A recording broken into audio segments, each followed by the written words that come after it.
missile or a kamikaze drone is launched one early morning, headed to one of Kenya's populous urban centers. Its intention? To cause maximum damage by killing as many people as possible. No one knows whether it has been launched, and even those in the know struggle to figure out which of their assets would get the job done at the most effective way. Modern threats are smarter and can appear simultaneously from air, land, or sea. To counter such scenarios, Kenya is about to make one of its biggest air defense upgrades in recent history.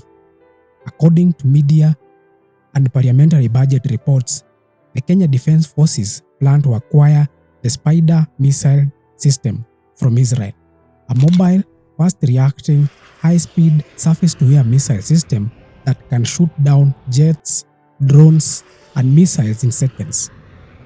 But why does Kenya want it now? How does this system work? What makes Kenya consider the Spyder over other similar systems out there?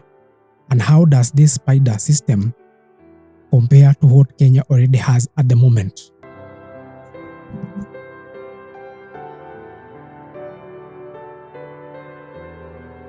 Kenya has faced increasing security concerns from cross-border tensions, terrorism, and the growing use of drones and aircrafts in global and regional conflicts. The Spyder defense system is designed to fill a critical gap, giving Kenya rapid response air defense against such modern aerial threats.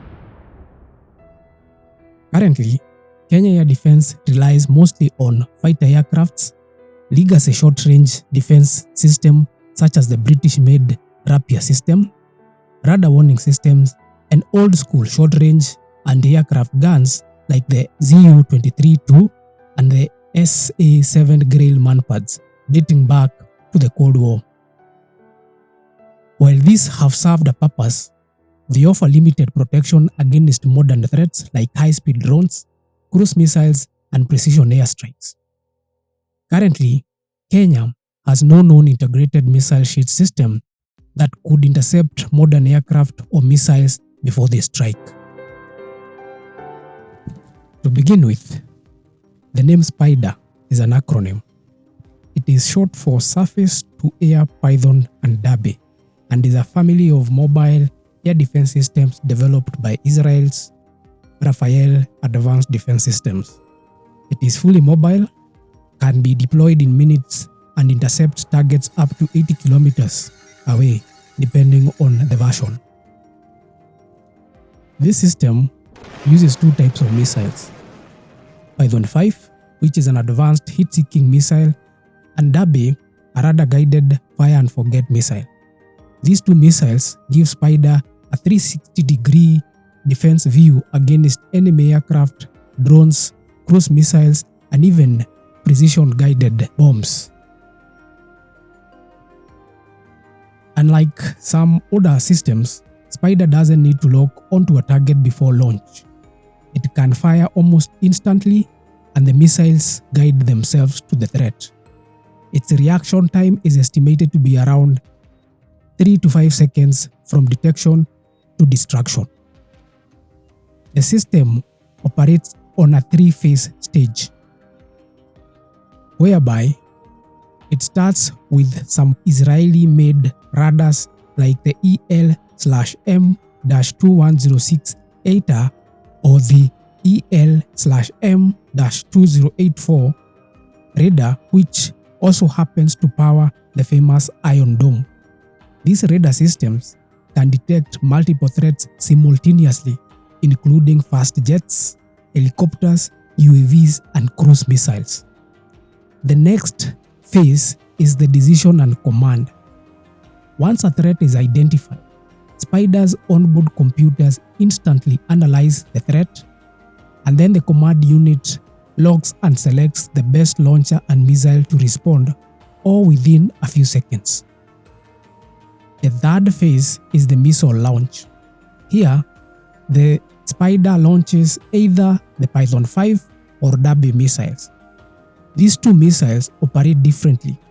For example, Python 5 uses infrared to home in on the target's heat signature, while Derby uses active radar to lock on and destroy the target even in poor visibility. Both of these missiles are fire and forget, meaning they don't need constant guidance after launch. They chase the target and destroy it mid-air with no further input needed. Why Spyder matters? Spyder is fast, mobile and lethal, designed to neutralize airborne threats in seconds long before they reach the target. Kenya would gain its first modern radar-guided surface-to-air missile system, a huge leap in defensive capabilities. Spyder's range and versions. Spyder comes in 3 versions: Spyder SR, Spyder MR, or Spyder ER.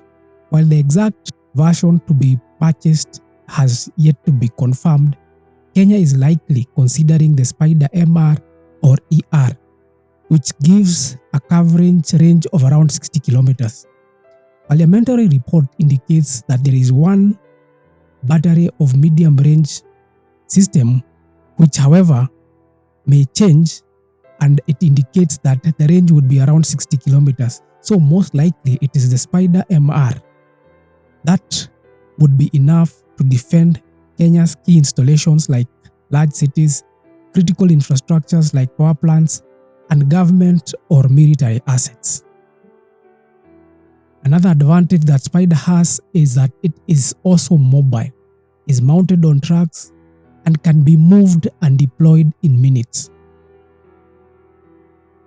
Who else uses it? Spyder isn't just a showpiece. It is already in service in India, the Philippines, Singapore, Vietnam, Ethiopia, and also other few countries out there. These countries use it to guard against everything from border incursions to drone attacks. And in the case of Ethiopia, it is used to protect its power plants. Case in point being the Guard, which has been under threat from Egypt and is built along the Blue Nile section of the Nile. Kenya's adoption signals its intent to join the ranks of nations investing in bordered, layered air defense systems. How would this acquisition change Kenya's strategy? Until now, Kenya has mostly relied on fighter aircraft and some air defense guns, a costly and reactive approach. With Spyder, Kenya isn't just buying hardware, it is building deterrence. Any hostile aircraft, and especially terrorist-operated drones entering Kenyan airspace, could be tracked and neutralized in seconds. This strengthens not just national defense, but also regional deterrence in an increasingly unpredictable neighborhood. Final thoughts. In 2025 and beyond, air superiority is no longer about just flying jets. It's about controlling the skies digitally, instantly, and decisively.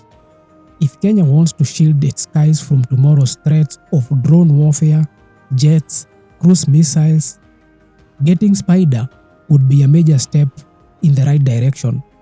It is mobile, digital, fast, modern, and flexible, and built for the kind of challenges Kenya could face in the next decade.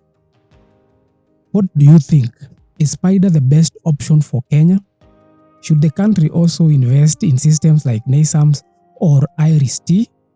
Let us know in the comments. And if you like this breakdown, don't forget to like, subscribe, and hit the bell for more defense, geopolitical, and business explainers.